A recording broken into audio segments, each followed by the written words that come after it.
होली परे सुना रूपा बजार रे निया गोटे दिन रे रूपा 8700 टंका महंगा।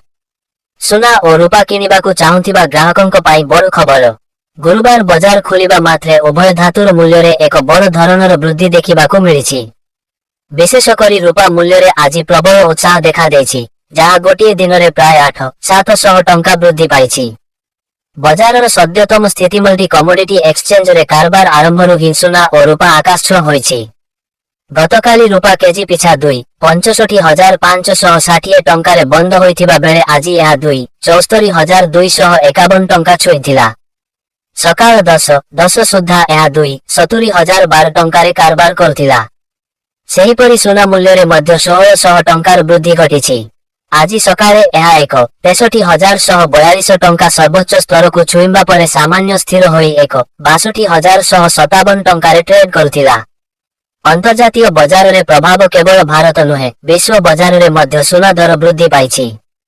अमेरिका ईरान मध्य रे युद्ध परिस्थिति, डॉलर इंडेक्स रे परिवर्तन एवं अमेरिकार चाकरी डाटा कारणरु मूल्यवान धातु दर रे एभଳି अस्थिरता देखा देउछि। विभिन्न शहर रे 8 ग्राम भरी पिछा सोना दर। आज प्रमुख शहर गुड़िक 22 कैरेट एवं 24 कैरेट सोना दर। दिल्ली रे सोना दर स्टैंडर्ड सोना 22 कैरेट 1,20,752।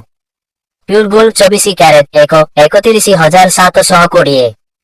मुंबई रे सोना दर स्टैंडर्ड सोना 22 carat 1,20,632। Pure gold 24 carat 31,600। Chennai रे सोना दर स्टैंडर्ड सोना 22 carat 21,592। Pure gold 24 carat 32,648। Hyderabad रे सोना दर स्टैंडर्ड सोना 22 कैरेट 1,20,632। Pure gold 24 carat 31,600।